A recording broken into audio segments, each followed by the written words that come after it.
In the heart of the world, there is a place where life is tested to its absolute limit. Where beauty doesn't just exist to be admired, but to be endured. This is Kenya.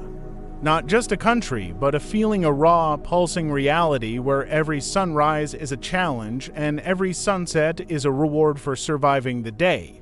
The world calls it the most dangerous place on Earth. But here, danger and beauty are the same thing, two sides of a coin that's been spinning for millions of years. And perhaps where else on the planet does that story begin in such a startling way? Picture a modern African capital. Nairobi wakes up fast, a roar of traffic, glass towers catching the morning light, a city rushing into its future. But just beyond the last traffic light, something impossible happens. The city simply ends like a page torn from a book. And in its place, the golden savanna begins. This is Nairobi National Park. Lions, real lions, move through the tall grass with the city's skyline at their backs.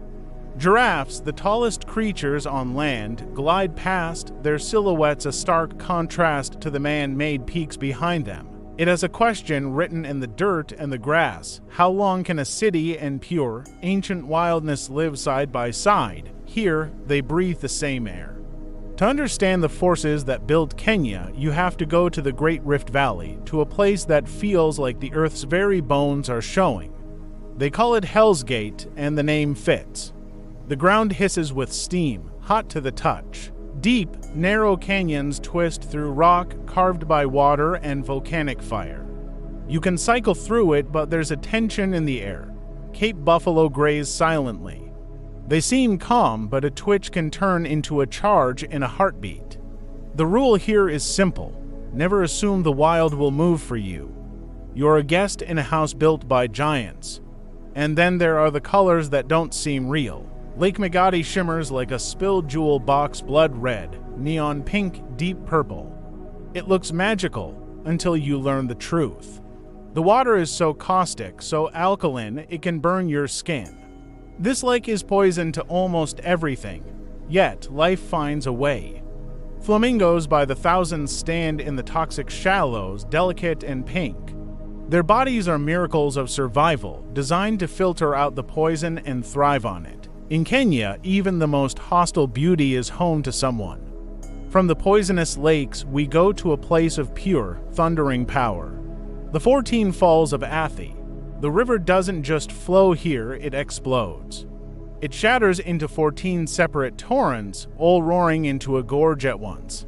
The sound is chaos turned into music, a deafening, ancient choir. Mist fills the air, and rainbows appear and vanish in the spray. And in the middle of all this violence stands the marabou stork, still as a statue, patient as death. It waits for fish stunned by the falls, a quiet scavenger in a world of magnificent noise. But Kenya's story isn't just written in rock and water. It's written in the memories of the land itself. North, near Lake Turkana, a vast desert lake the color of jade, lies Kubifora. Here, the wind blows over dust that holds the bones of our very beginnings. This ground, this scorching, remote earth, cradled some of the earliest human footsteps nearly 2 million years ago. In Kenya, you are literally walking in the footsteps of the ones who first stood up and looked at the horizon. And what a horizon it is! It stretches to the snowy peaks of Mount Kenya, a crown of ice sitting almost on the equator. A dazzling, impossible contradiction. To the Kikuyu people, this mountain is not just rock and ice. It is the home of God, Guy. They face it when they pray. Here, a mountain is a living prayer. Then there are the stories that live in the shadows. In the Aberdare Mountains, the cold mist hangs between the trees like a ghost. This dense, green world was once the hiding place for Mau Mau freedom fighters who vanished into the forest to fight for Kenya's future. Their struggle echoes in the silence, and in these same dark forests, something else moves, a shadow within a shadow. The black leopard, so rare it's almost a myth. A creature of perfect night, hunting with a patience that feels older than time. This dance of life and death is performed on its grandest stage in the Maasai Mara. It starts as a rumble in the earth, then a dust storm on the move. Then you see it a river of life, over 1,000,000 wildest and zebra flowing across the plains in a single, desperate, migrating pulse. They are driven by an ancient clock in their blood, and waiting at the river are the lions. They don't rush the herd, they understand chaos. They wait for a moment of hesitation, a slip, a second of panic. Then it's over in a burst of dust and muscle. This is the Great Migration. It is not a gentle cycle of nature. It is the most breathtaking, exhausting, and brutal race for survival on the planet, repeated every year with perfect, terrible precision. Just a short drive from that roaring river, you can find a circle of huts, a Maasai village at sunset. For centuries, the Maasai were known for a ritual of astonishing bravery, young warriors proving themselves by facing a lion. It wasn't a hunt for sport, but a test of courage and responsibility. That ritual has ended now, replaced by a new understanding. The lion is no longer an enemy to be conquered, but a guardian to be protected.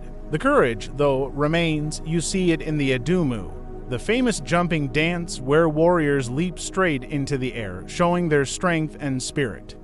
Their life is not a romantic picture. It is hard, shaped by drought and changing times. But it is built on a foundation of community, courage, and a deep, unbreakable respect for the land that feeds them.